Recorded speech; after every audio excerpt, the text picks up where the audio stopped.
And so, like I mentioned earlier, there should be 80% primarily focusing on your work experience, and 20% or so, 10% or so will be your attributes, which is the second component, and the third, passion, which I think should be slightly higher, but 10%. So in terms of proportion-wise, if you can just try your best to stick with that, that will help you in terms of like to express your interest and stating the core component or history of you. So work experience and passion and attributes, right? I personally prefer you to state passion like either at the beginning or at the end, because it emphasizes that you really have a purpose. You don't just show up at their door and then you know, like, all right, I need a job, you know, so give me a job. No, that it's totally more makes sense, right? Yeah. And earlier you were asking a question in regards to, okay, you know, like yeah, so my question was like, is there a particular order you have to talk about those three things? Because I feel like when you introduce yourself, like all of the components flows really naturally and they're integrated well.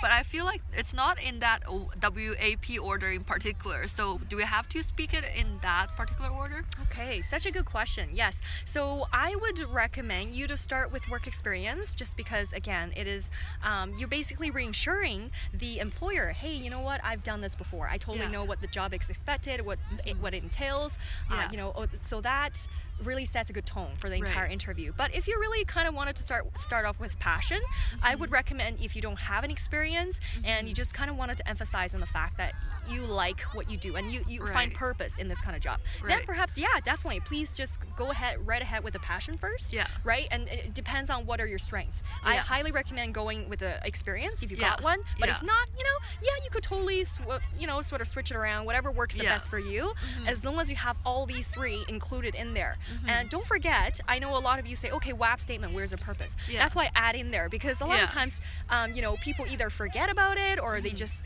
been practicing this WAP statement entirely and sort of ignored, okay, what exactly am I doing here? So it helps you it keeps both you and the employer focused, right? Because I'm sure there were probably tons of other jobs out there. So I'm sure they posted, who knows, maybe some like 5 or 4 relevant similar types of job titles. So you kind of remind them, okay, so this is what I'm here for. This is the job title, and this is what I did, and this is why I'm here, right? So it kind of in that short first, I'd say 2-3 minutes, you make it very clear and set the whole tone, right? So does that make sense? Everything sounds crystal clear. I got it. Excellent. Is it okay if I practice on you again? Absolutely. About my self-introduction part? Oh, please do. Yes. If you ever wanted to like make it perfect, practice. Practice makes perfect. Just do it with your friends in front of a mirror or something. Definitely a mock interview helps tremendously. I recommend that a lot. Like, definitely recommend that. So I'm just gonna go ahead and practice with my friend Shanna